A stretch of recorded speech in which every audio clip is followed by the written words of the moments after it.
7월 금통위를 앞두고 한국 기준금리를 자이언트 스텝이냐, 빅스텝이냐 의사결정에 대해 총각이 곤두서 있습니다. 물가 상승률과 미국 금리 인상폭을 봤을 때 조만간 기준금리 3%를 넘는 건 시간 문제일 거라고 생각합니다. 코로나19 때 기준금리 0.25%에 비해 무려 10배 금리 인상이 이루어질 것으로 예상됩니다. 그것도 단 2년 만에.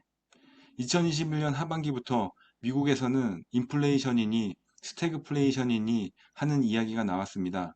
그 이유는 코로나 팬데믹 이후 미국 물가가 빠른 속도로 오르고 있었기 때문입니다. 물가가 오르면 중앙은행은 정책을 고민합니다.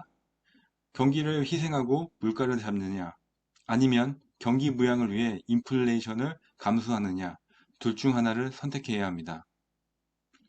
지금까지 미국은 물가를 잡는데 더 열중하는 듯합니다. 미국 연준은 지난 6월 0.75% 금리 인상이라는 자이언트 스텝을 밟았습니다.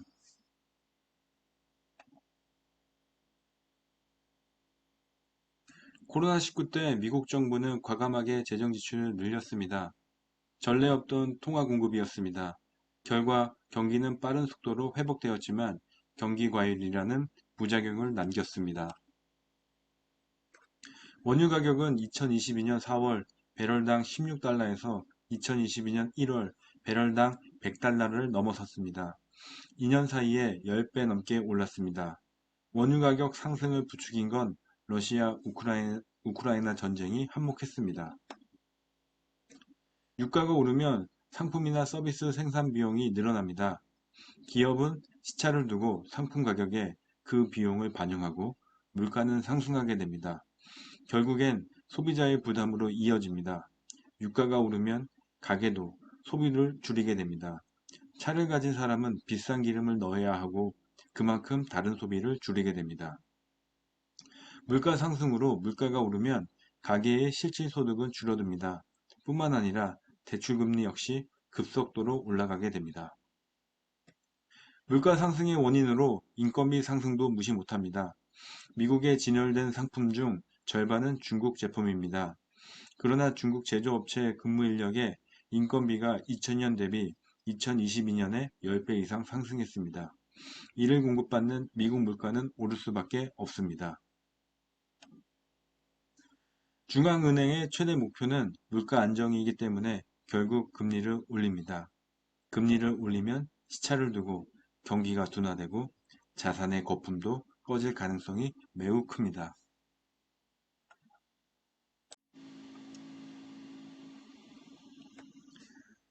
금리 인상의 여파는 주식과 코인에서 시작되었습니다. 코스피는 전고점 대비 40% 이상 하락해 있습니다.